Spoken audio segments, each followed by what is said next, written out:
Henry, good to have you on here, sir. First and foremost, your album, your new album, Sometimes We Wander, is out now through Yes. Earthworms. Yes, through earthworms, yeah. Okay, all right. Well, that's about all the time we have today. Thank you so much for being here. No, that's great. See That's ya. great. Now, this is the debut album for this project here.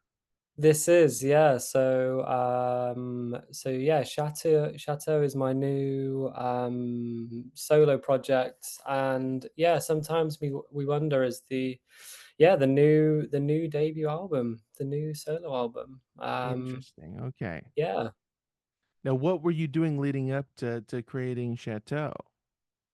So pre-Chateau, I was cutting my teeth in my first band was a band called the Big Peach, like a garage rock influence type band. Also sort of big fans of like 70 any of the sounds coming out of Topanga Canyon and Laurel Canyon, all that kind of stuff in the I, 60s I've and I've heard of those 70s. canyons. Yeah, very nice. They look like very nice canyons. And yeah, so yeah, I was playing guitar and singing, and it was one of the songwriters in that band. We were signed to a label in England called Sour Grapes Records, who are based in Manchester, and they put out a lot of garage and psych stuff. They also had some touring bands over, so I got to meet some California bands at the time, like Levitation Room and Triptides, which was cool. But yeah, we had 2 albums out with the Big Peach, and then I joined another group called the B Positives, and they were more sort of power poppy, Big Star, that kind of stuff. Yeah, and I was with those guys for a bit, and then but I always knew in the sort of back of my mind that I wanted to do a solo project because especially like a home recorded type thing, whole DIY thing, 'cause I've always loved those types of albums. Um, so yeah, yeah, that's what led me to Chateau. Yeah, Interesting. All right. You're from England. Now, was this occurring around London or Manchester? located in Manchester, which is where the Big Peach started, and the B Positives. And yeah, and Chateau is was started in Manchester too. But I am in the process of moving down to London actually, so I will be. Yeah, Chateau will be finding a new home in our capital city. All right. What was the music scene like when you started playing music or started getting interested in playing music with bands and whatnot? Mm. So Manchester and I think the UK in general has a real there's a real post-punk scene going on here, especially in Manchester. I think maybe because the sort of vibe and architecture of certain parts of Manchester are quite grimy, and I think that sort of feeds into the music. And I guess the sort of past history of Manchester with bands like Joy Division and stuff. I think, I've heard of those guys. Yeah. yeah, quite big at one time. I think that influences a lot of sort of post-punk and garage, and then I guess we've got big bands like Idols, that type of stuff. But then we also have. It's funny because I had an interview yesterday actually, and the person mentioned indie, and I said, in like indie can also mean in England we have like a big scene of bands which we would call indie bands, but they're like it's like Oasis, like they're all trying to like we have things in England called indie discos, but you probably wouldn't hear like Chateau on there or, like Californian indie. It would more be like Pulp or Blur, all that kind of 90s stuff. Like there's a lot of 90s indie type stuff. So the scene in Manchester is like a combination of the two, but then there's also quite a good psych scene and a garage scene as well. And that the label that the Big Peach from Sour Grapes, they are really good at showcasing garage and psych bands from up and down the country.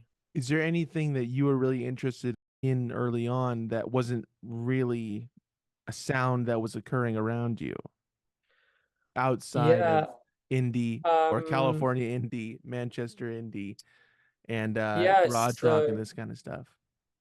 yeah, so I guess, at the time of the yeah, the Big Peach, that sort of started at the same time. Me and my friend Harry were, we sort of started the band as we were sort of discovering music. And I guess, like, like a lot of people, we just kind of started from the 60s and then went onwards, I guess. So with, yeah, like the British invasion groups, Nuggets, Neil Young, all that type of stuff, all the classics really, was The kind newer of what guys, was right, right, right. Yeah, yeah, yeah. yeah, yeah, yeah. Yeah, yeah, exactly. So when you left the Giant Peach, did you know immediately like this is the time to create this solo project here?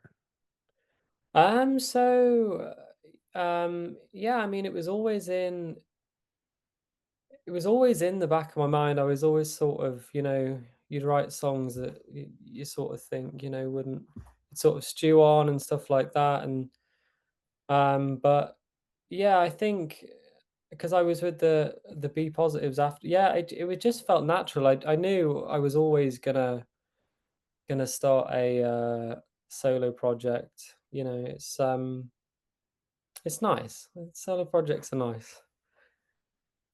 Depends on the project. We're not going to name names here, Henry, but you know, some. Yeah, yeah, yeah, yeah. So how long has Chateau been around for? Not Since its yeah, not inception to where we are now with this first release.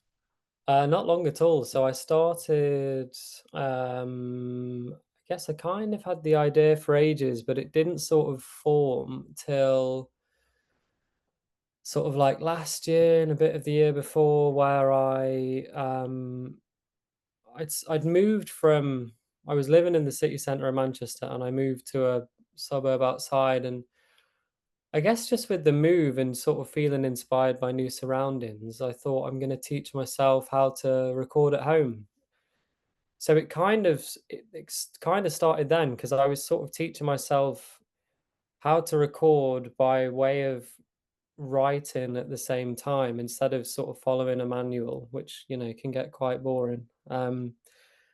I'd sort of just do both at the same time, and then yeah, I guess as I was sort of going on, writing and recording, I was like, yeah, I'm sort of getting to an album here. And this could be this could finally be the solo project. And then it took ages to try and find a name. Trying to find a name for something is harder than trying to do everything else. When did you settle upon Chateau? Not that long before sending emails out to record labels. Not long at all. I think for months for months it was like trying to come up with so many names. Originally I had the idea of Happy Hour. That was kind of the original one I had. That's But not then bad. That's not bad. it's quite good, but there's another band called Happy Hour. So so then it was Are like, they well, I can't. active? Are they active, Henry? They Are they putting are. stuff out? Yeah, they are. Okay. All right. I can't remember where they're based now, and I can't remember. In a I can't. bar. Yeah, yeah. They might have been like a. Yeah, I can't remember, but that was like, okay, that's taken. Hmm. So and then yeah, I just landed on Chateau, and I thought, that's kind of a really nice. It makes a lot of sense because it's a home recording project. Um, and it sounds quite fancy, I guess. So I It does thought, sound fancy. It it does sounds sound better fancy. than just house, or something like that. So, but yeah, Chateau is still a baby, I guess, still very new. Yeah, that's awesome. That's it sounds like there's a lot of momentum surrounding this new project, Yeah, which is good. yeah, yeah, yeah, It's a yeah, good thing to have. yeah. Momentum is always good. Yeah. Did you have an idea of what you wanted to do with this project before the name, before recording anything? So I have always loved artists like Beck or Harry Hosono or McCartney, people who have a solo project, but you can never sort of pin down the genre. They always, it's just sort of like creative spontaneity, restlessness.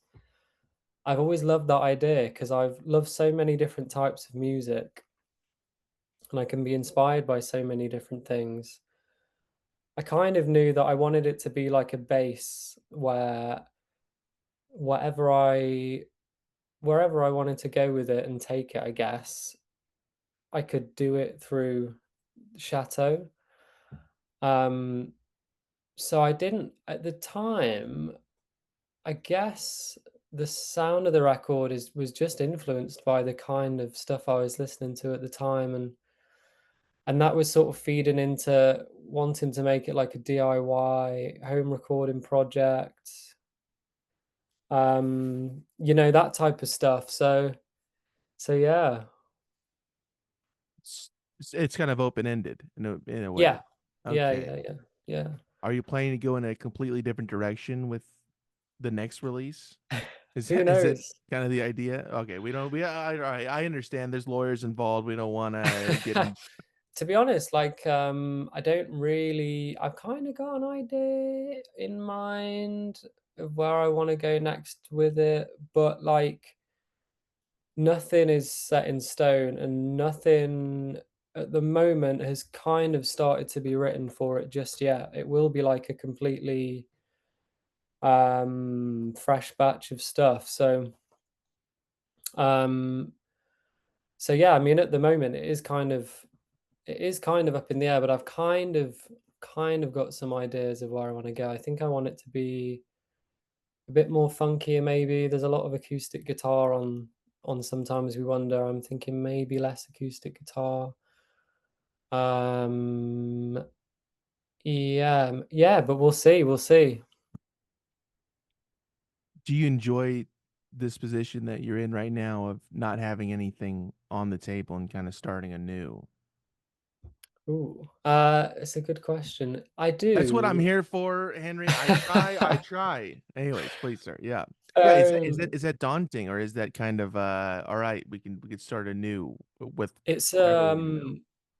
it's a combination of the 2. I think it is daunting in the fact, um, as a songwriter, you're always the muse is so important. So there's always that slight paranoia in the back of your mind, like, will I ever write another song again? I guess when you're starting afresh, there's always a bit of that, like, geez, what if I never write another thing again? But at the same time, it's also nice not having a backlog of anything, knowing that every step you take is like a step in a new direction or something. So it is a combination of the 2,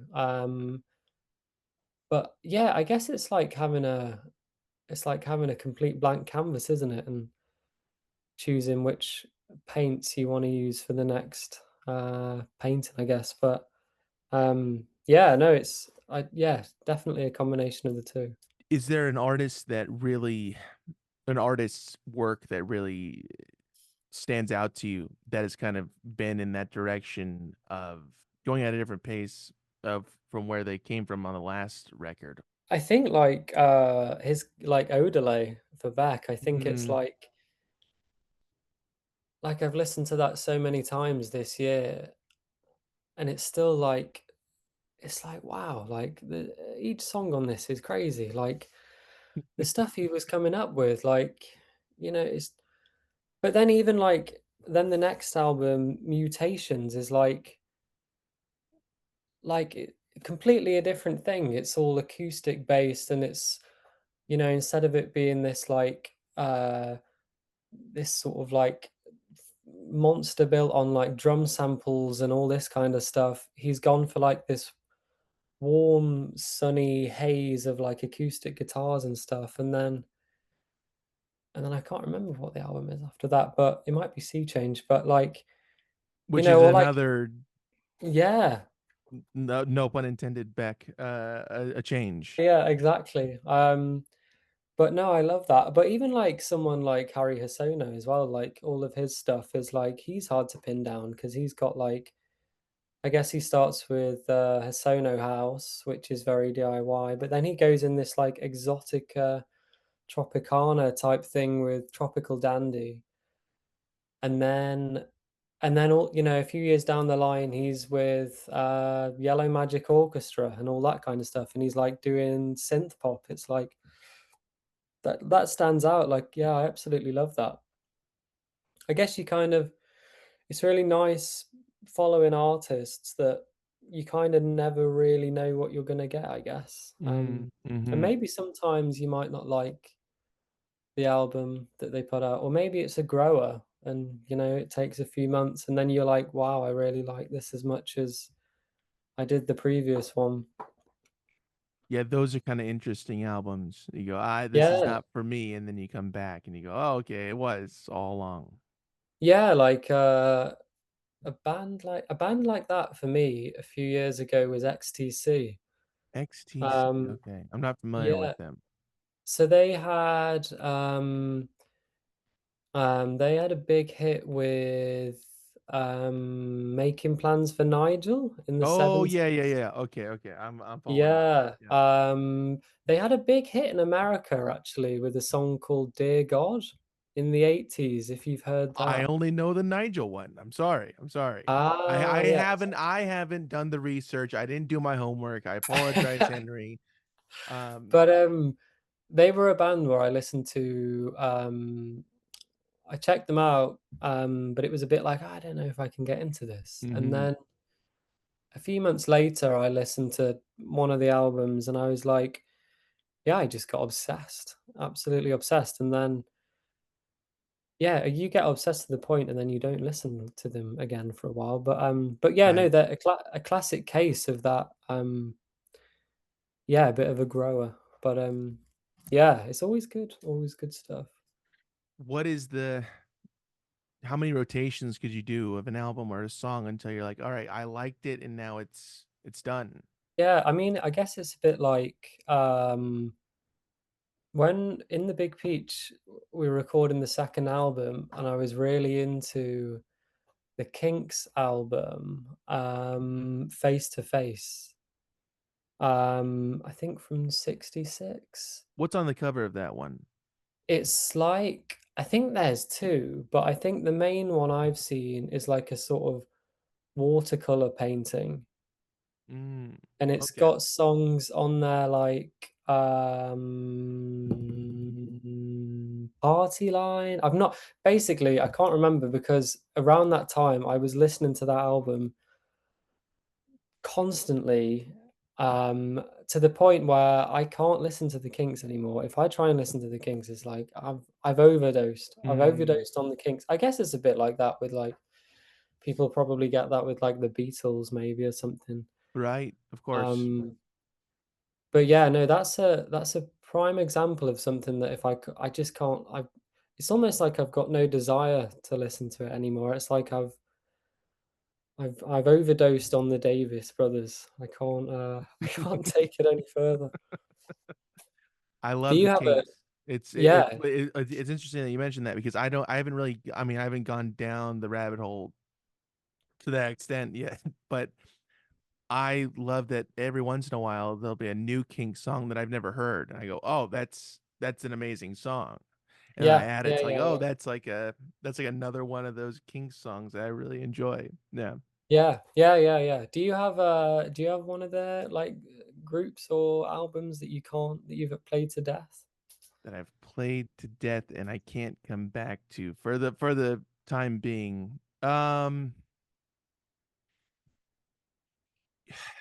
Yeah, it would have to be like one of those cassette tapes up there because I had a cassette player in the car for so long and it was just, Ah, just playing cassettes.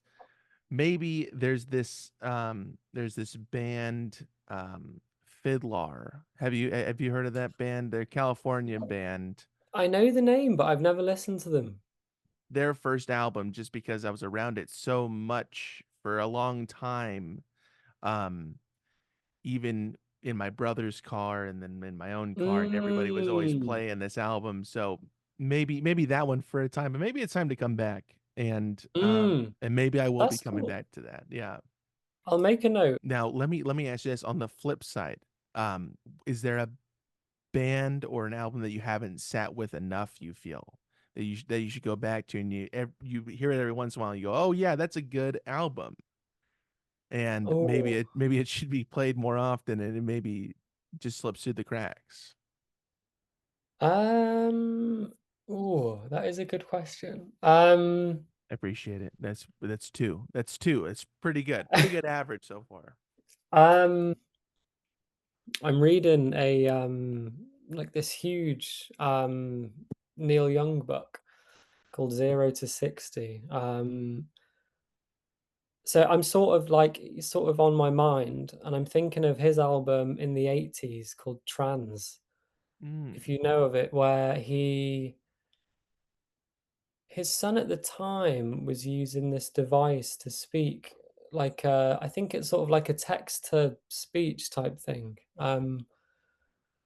And it was obviously like around the time of synthesizers and drum machines. So Neil went in this sort of direction of making a bit of synth pop. And that's kind of an album that yeah, I don't think I've sat with enough times. I think because a lot of people don't really like it. I think it always gets put on the bottom of like lists for best Neil Young albums and all that kind of stuff. But so yeah, that's definitely one where it's like I've only listened to it like a handful of times, but Which is I way should. more than anybody else has, It apparently. sounds like it. Yeah, it sounds like it. Um, yeah, definitely. But yeah, I mean, I should revisit it. I don't even know if he's ever listened to it since he recorded it. Probably not. But Yeah, so I've talked to musicians, and it's an interesting question with them is have you sat down with these songs outside of obviously playing them live? That's kind of an interesting conundrum there. It's like, do you? I mean, and I understand why you wouldn't. You know, it's like, oh, okay, well, I we play like two songs off that album all the time, so I'm not going to go back and listen to the yeah, album or whatever it may be. But it is an interesting kind of feeling, I bet, of like going back and listening to the whole album. If there's yeah, nothing from that track list that makes it into a live set. yeah, definitely. I mean, I you definitely overdose on your own music Oh because you yeah. spend so many times. You hear it so many times when you write it. You hear it so many times when you record. Then when it comes to mixing, you hear it so many times. Then you listen to it so many times when you've mastered it.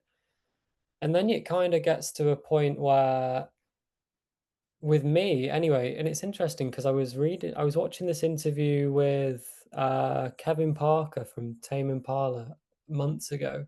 One of the guys from Tame Impala, because that's a whole band, right? One of the guys, yeah. Yeah, one okay, Um, all right, one of them, yeah. Because um, it's not just one guy I've heard. oh no, he is the main one. Good. You're very I was convincing. walking you into a trap You there, did, yeah, Henry. very, very Anyways, convincing. yeah, Kevin Yeah, Parker, yeah. and he was saying he listens to his stuff so many times before release that when it comes to releasing it, he's like, I can't listen to it anymore because I think it sounds rubbish. And I've kind of had that same thing where it comes to like near the time of release and everything, and you're sort of like, wait, is this rubbish? Like, is anyone else hearing this? And funnily enough, I actually was watching a clip of Paul McCartney the other day, and he said around the time of Revolver, he listened to the tapes back at home, and he was like, everything was out of tune. I thought everything was out of tune, and he goes conducts a meeting at Abbey Road, and he says to the rest of them like, guys, can you hear this? Everything's out of tune, and they're all like, no, I can't hear it, Paul. Don't know what you're on about, mate. And then he was like, well, yeah, God knows, must have been me. And so like, I think I definitely there's a you can overdose on your own music, yeah, listening to it Hmm. so much. Yeah, especially if you're not playing it live, yeah. right. And then when it's time to play it live, then you're in another conundrum there. Mm, But yeah, you also produced this album, this new album yes. of yours. What was taking on both the roles of performance and producing like for you? It was good fun. Up until it wasn't, and we already went through that part. So how about the good part Very now? true. No, it is good fun, because you've got being a it again, it's like a sort of double-edged sword being a solo artist because 'cause you've kind of got full creative control to explore all of your crazy ideas, and lead yourself down all these rabbit holes of madness. But then at the same time, you also kind of don't have a sounding board for any of these ideas. So it is all you're kind of with me, there was always a bit of like second guessing as well. And um luckily I live with my partner and sometimes I'd say like, do you think this is a good idea? So it does really help to have um to a sounding board when taking on both roles as the producer. But all in all, it was I really like that. I think because it's all a part of the writing process as well. So and just constantly like losing yourself and losing hours to just home recording. It's good fun. Just coming up with Yeah, new sounds and stuff. right. It's already pretty difficult to do that as a solo musician, but also working on it by yourself as a Yeah. producer. It's a bit too much, Henry. It's a bit. Come on, it bring probably somebody else in. it probably is. It probably is. I think as well it probably makes everything take twice as long, I imagine as well. Yeah, If you had your own producer or a team there saying to you like, you know, do this idea, don't do this idea, then it probably wouldn't take anywhere near as long as it does. But maybe that's the fun. Maybe that's where the fun lies. then you end up firing that team and then doing it yourself anyway. Yeah, yeah. Exactly. Yeah. We've all heard the story before. Yeah. Exactly. Exactly. This is primarily a solo work besides BB May, who is on two Yes. songs, right? Yes. Yes. Now, did you know that you were going to bring someone else in eventually on this, or was this kind of a spur of the moment? Hey, let's throw somebody So else on these two. so BB May is actually my partner. Um, That's the secondary producer that we were just talking the about. secondary producer. Um, and yeah, I mean, at the time of me like writing and recording the album, BB was getting into learning guitar and writing her own stuff, and it kind of just made sense to collaborate on those two instances, and they were just yeah, it was very sort of very natural, really. Both instances was we'd been listening to either like with Lay So Fair, we'd been listening to a lot of like 60s, yeah, yeah, and Serge Gainsbourg and all that kind of stuff. And we wanted to do something in that vein. And then similarly with Mystery of You, we'd been listening to a lot of sunshine pop groups like the Millennium, the Cowsills, all that kind of stuff. And I think we'd just been to California that summer, maybe, and yeah, I was feeling really inspired. So it made sense, and I like that with the artist Drug Dealer as well. I really like how on his records there's featured artists, and yeah, I just thought like why not? It made perfect sense at the time. Well, it makes perfect sense, yeah. It made sense then. It makes sense now. With music in general, do you kind of look at that as an individual medium, or do you look at it as a collaborative effort? I think I think it varies, to be honest. I think I probably work best writing on my own, that's probably where I feel most comfortable sort of doing it individually, but I do really like I do really like collaborating as well because, it's like you might be stuck on a bridge or a middle eight or something, and then, you collaborate with someone and all of a sudden they've brought a new element to the song and then it becomes this whole new thing. And those moments are always very magical.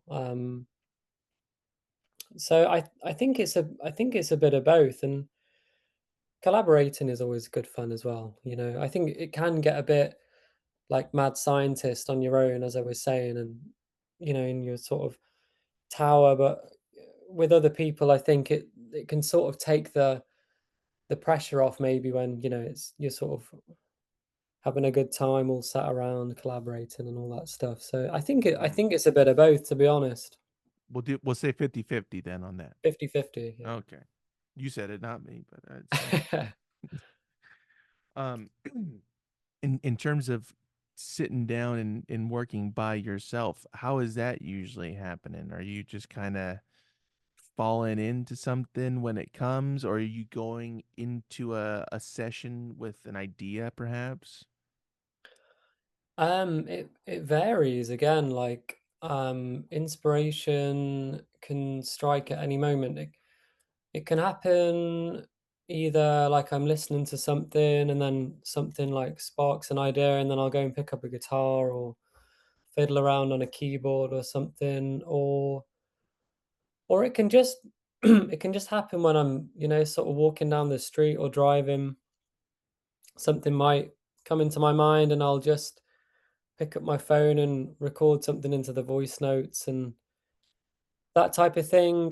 It rarely kind of happens if I go to do it. If I've ever sort of gone like tonight I'm gonna try and write a song. If I've ever tried to do that, like it's game over. Like I can't do You anything. But can't say the intention. You just got to let it happen.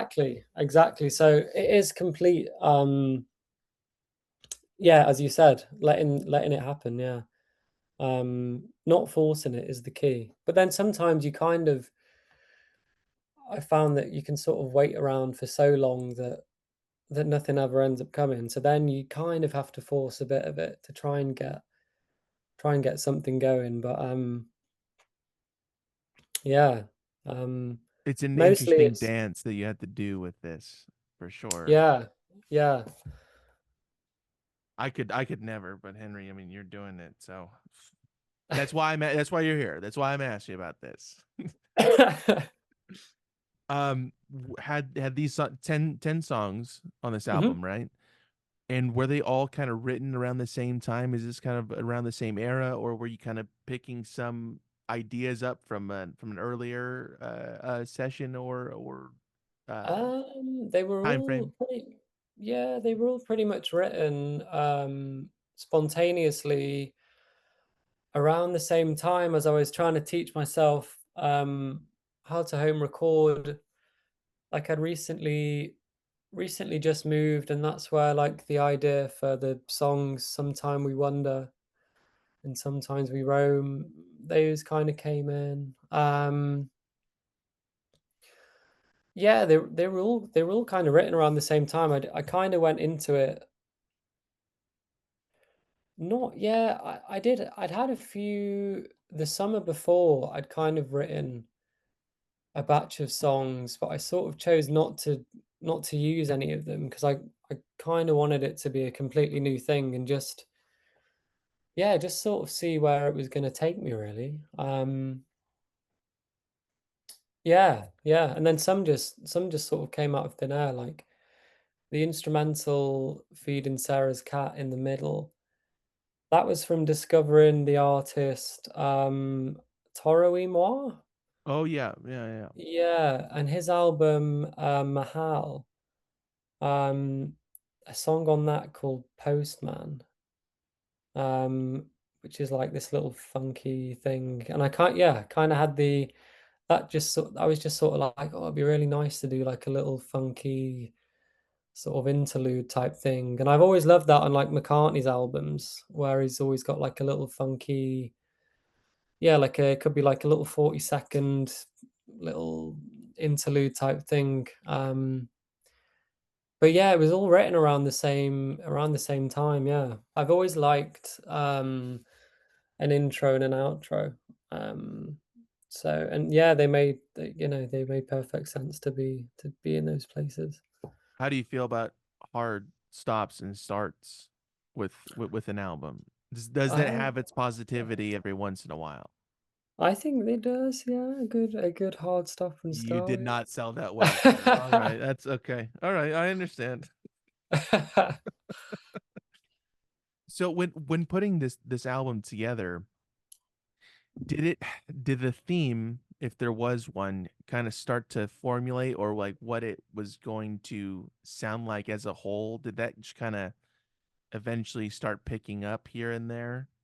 Yeah, I think so because like there's a lot of acoustic guitar on the album that was sort of the backbone, and each everything was kind of written on acoustic guitar, and each session of recording would always start with the acoustic guitar. So I knew that that was sort of tying it together, and that was sort of giving it this kind of like rustic sound. And then also there's a lot of piano on the album as well, and I'm not really a piano player, predominantly a guitar player. So but that was kind of there were so many sections that it was really nice to have this sort of like jazzy piano-y type vibe going on. And then as the songs were all sort of coming together, I was like, okay, this is kind of starting to sound cohesive now with all these little flourishes. Um, so yeah, it was as the project was going on, it did all start to form. Yeah, It's interesting when these pieces that are just pieces start to, oh, that actually fits in. definitely, yeah. Because I guess at the beginning you kind of got no idea, and then all of a sudden everything kind of yeah starts to make sense as like a whole. So yeah, Which you knew it was going to happen eventually, right? It's like it's gotta be yeah, it's gonna yeah, happen. It's gonna happen. yeah, yeah, yeah, yeah. When did you decide, all right, 10 songs? We'll do 10 songs for this. Um, that is a good question. It's I mean, three. there It's was, three on the board with three. Okay. yeah, yeah. We should start a tally. Yeah, it'll pop up in post. We'll Yeah. get the Um, yeah, get the tally out for this one. Yeah. It's over two. um, I mean, 10 there was nothing left off. Like it did just end up becoming 10 songs. And um, yeah, I think maybe as it was coming to say like 7 or 8, it was just sort of made sense to round the number up really to 10. I thought ten's a nice number. Like, you know, once I had 10, I thought, let's not try and force an 11 out of it. Let's just keep it a nice even number. And yeah, I mean the whole thing together is only like 28 minutes. And I thought that was kind of a nice time of a for a, you know, an album, especially a debut album, because I think attention spans nowadays are kind of shorter than they used to be. So I kind of that drifted was out there for a minute. What was the Yeah, I think it's great though that it is a little bit shorter, just a little taste of, hey, this is what we're doing. I think that was a yeah. tremendous um kind of intro, if you will. Oh, thanks. Yeah, yeah, yeah, yeah. To some people, I mean McCartney with his, oh, I'm here. It's like, okay, we yeah, all right, we get it. It's the Beatles. Yeah. Yeah, yeah, exactly. And it seems difficult with using McCartney for example to kind of break into, hey, this is what I'm doing solo. And so did it. I mean, everybody else had that issue as well. And that must be a huge struggle, a barrier that is just seems like, why even try to do anything? I was in the fucking Beatles, you know. Like that must have Yeah, been I mean, a real conversation. how he managed it, I don't know. And he like I mean, he was always gonna be Paul McCartney, wasn't he? And he was always gonna be Paul McCartney from the Beatles, but I mean, if you believe it, that was Paul McCartney from the Beatles. Some people say that he died earlier. true, true. Maybe it was, Fall. Is it Fall? Fall McCartney. Maybe it was Fall and Wings. Yeah, but I mean, I guess at the time as well, even though he was who he was, he was still getting a lot of flack, I guess, as well. So for him to go, to go fully solo, and I guess his first album was, pretty much all done at home as well, which is kind of a new thing at the time. He was kind of throwing himself right into the deep end. Hmm. I mean, Um, it has to be something dramatic like that. I'm assuming to be able to. It's like, all right, throw everything into it. exactly, yeah, yeah. That's what I advised him to do when that came out. Is what I'm saying. Yeah, that was my Yeah, advice. Paul called me. Yeah, it was a good suggestion, yeah. I said, hey, Paul, you gotta do something completely different. yeah. Um, in terms of producing, is there an artist that you would like to work in that role for with an album? Ooh, Could be Paul, could be somebody older. it could be Paul. Wow, yeah. Well, it's interesting because that's like another, as well as producing myself, um, and having that experience in that, on the other side of the recording desk, I guess, it really like gave me this new flavor for, it'd be really nice to produce other artists and really get into that recording other artists and mixing. So I started to record and produce some of BB May's stuff, which is going to come out soon this year. And another artist in England I started to produce, this guy who I used to play with in the Big Peach called Bobby Wonder. He's really good. So I'm kind of in the like open for business. I'd love to produce anyone really. I mean, I do spend a lot of time listening to the whole California scene of people like Pearl and the Oysters, Paul Cherry, all those types of people, Sylvie. So like, I mean, yeah, if I could work with anyone, any artist that I'd love listening to, I mean, that'd be great. How do you feel about the album now that it's out? Really good. Yeah, really good. It's really nice to, I guess you never know how anything is ever going to be received, and especially starting from square one, I guess, with a completely new thing. And, you know, you kind of, the worst thing is, you sort of release something and it just sort of disappears in the wind, and it's a bit Mm. like, geez, I spent all that time, and doing that thing. But that hasn't been the case with this. It's been really well received. It's getting a lot of plays, a lot of really nice feedback. Yeah, lots of kind words, really good press, especially over in America. I think I get more listeners in America than I do England, actually, which is interesting. That's Um, what the Beatles said. I exactly. mean, I think you're on a pretty good path here, and um, yeah, do you find but that no, strange though? Do you find that other people are more receptive to it outside of where you live? I think, I mean, I really like it because I'm inspired. I think I listen to more artists based in America than I do based in England.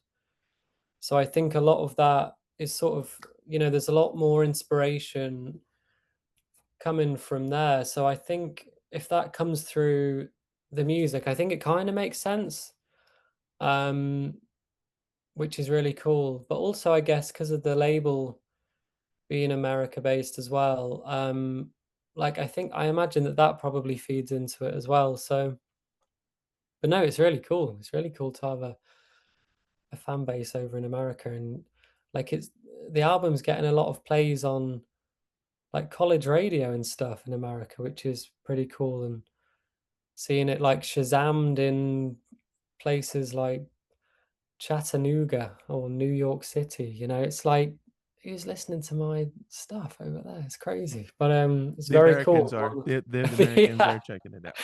yeah, yeah, but no, it's very cool, it's very cool. Going back to the label for one moment here, as we mentioned at the top, it this was put out by Earthworms Music, which is a subsidiary of Earth Libraries, and it's kind of Yes. one of the earliest releases from this subsidiary. How do you feel about that? How do you feel about kind of being one of the first in the roster and hopefully Yeah, growing roster? it's really nice, and, they were a label that I was really excited to reach out to, and was really happy when they replied, because they've just got such a good vibe, and I love all the artists on the label, and I love all the archival releases as well. And they're just a really great bunch of people, really nice to work with. So yeah, no, it's really good. It's really good, and they've just opened the world's smallest record store in New York City as well, which yeah, I can't wait to visit whenever I get over to New York City. Yeah, To but visit your fans, of course, of course. to visit my fans, yes. Um, Henry, I really appreciate you coming on here. Thank you very, very much for being here Thank you today. very much for having me. Now, before I let you go, Chateau's debut album, Sometimes We Wander, is out now via Earthworms Music, and can be purchased through chateaumusic.bandcamp.com. That's the best place, right, to get those digital Yes. tracks? Okay. Yeah. And everyone can stay up to date with everything that's going on with Chateau by following you on Instagram, right? Yes. Okay. Yes. And that's at it's Chateau underscore on Instagram. And we'll just say new stuff in the works. We'll New we'll stuff in see the what's coming works. down the pipe when it comes out. We'll Yeah, so see. so Yeah. be following the account on Instagram, right? Yeah. Yeah. Yeah. And is there anything else we got to promote? I'd say keep an eye out for the releases from BB May that I've worked with, and further down the road, releases from Bobby Wonder that I've also worked with. Because you want to Yeah, get paid for those. You want to exactly. get Yeah. paid. Okay. No, keep an eye out for those, of course. Henry, thank you so much. Really appreciate you being here today. I'm Thank gonna you, man. stop recording this, and I'll talk to you in a minute. All right. All right.